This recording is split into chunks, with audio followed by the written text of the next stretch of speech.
Hello students, and welcome to another edition of our short clips on elements of the business model Canvas. My name is Maggie Williams, and today I'm talking to you about key resources. This is part of a series on the business model Canvas elements as part of implementing business and products, our course at Industrial Design Engineering / Open Innovator. So today I'm talking to you about key resources. What are they? Why are they important? And also, what do they mean to our value proposition? Because that's the key element of the business model Canvas. So, looking at key resources, there are 4 different types. Maybe there are more, but from the theoretical point of view, we look at 4 different types. One is physical, so all kinds of materials, equipment, but also real estate. The other is intellectual, and then that's not just in the academic sense, but that is broader. Human, the people, and financial. So to understand those differences, it's best to use an example. I will talk about a car manufacturer. So the physical resources are mainly in the facilities. Of course, car manufacturers, especially the assembly robots, those are key resources that they need to perform the key activities. Oh, sorry, this looks better. Another key resource for a car manufacturer is intellectual property. Most car manufacturers have lots of patents, but another thing can be a customer database.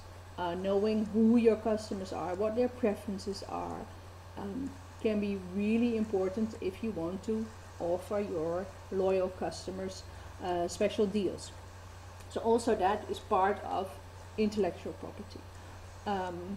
Human resources, of course, for a car manufacturer, designers can be a crucial human resource, but in general, of course, you have the human resources to just do your general operations, but there can be really very important special human resources such as designers. But for example, if you talk about fast-moving consumer goods, there will be, for example, people that have the responsibility in tasting or in mixing flavors.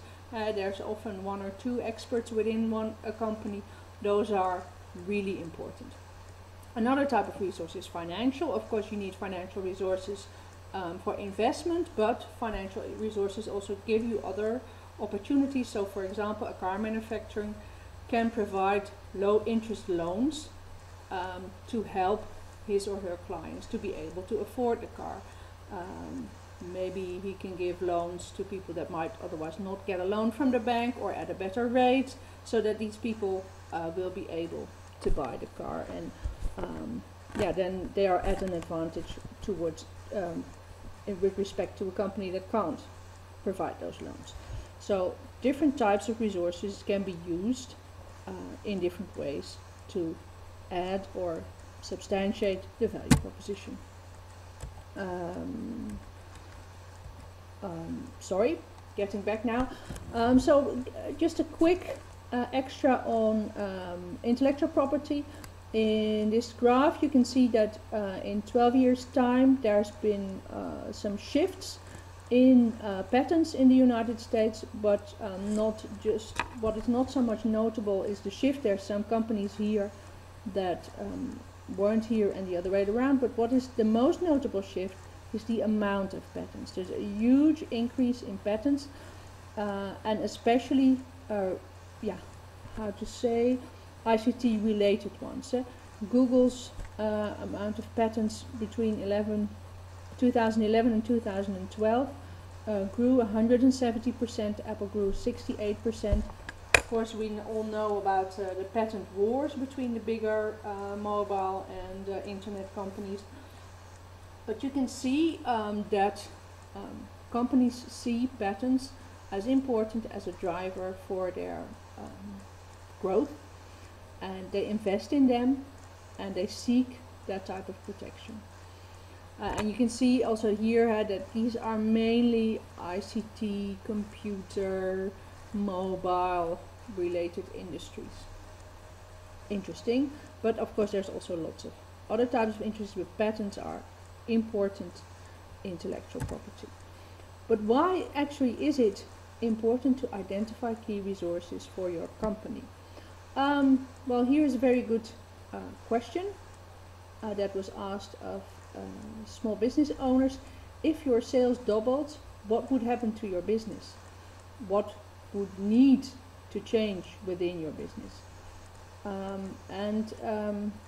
Well, interesting is that 50% would expect no change at all, 26% would spend more time on their favorite task, and 23% would expect to spend less of their time on their favorite tasks.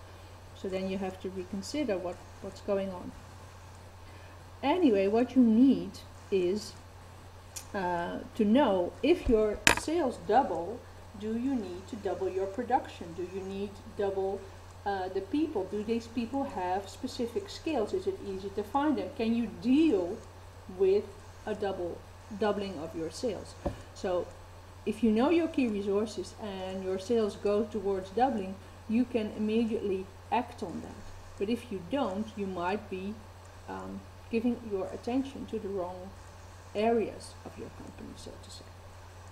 So it is important to identify the key resources. What are they, and what do we need to do to be prepared for the future? Relating to the value proposition, your key resources can be really important with relation to your value proposition. As with regards to the car, for example, if your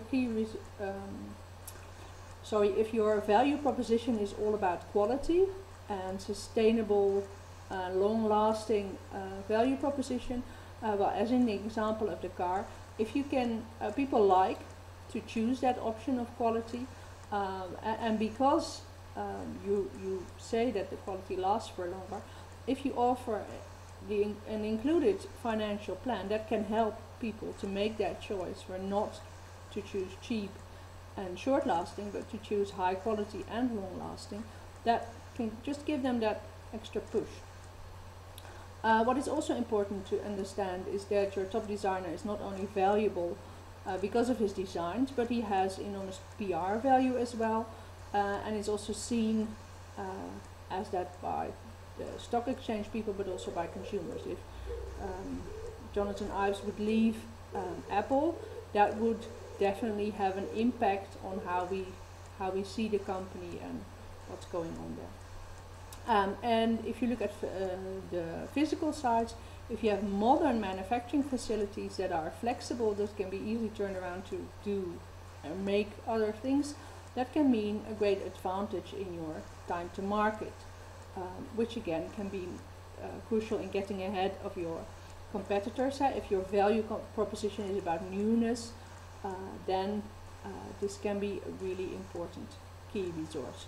So key resources are important to identify in terms of what is my business and how do I look towards the future with my business, and of course they are again always related to the value proposition. That nothing is a key resource in itself, but it's always serving the value proposition.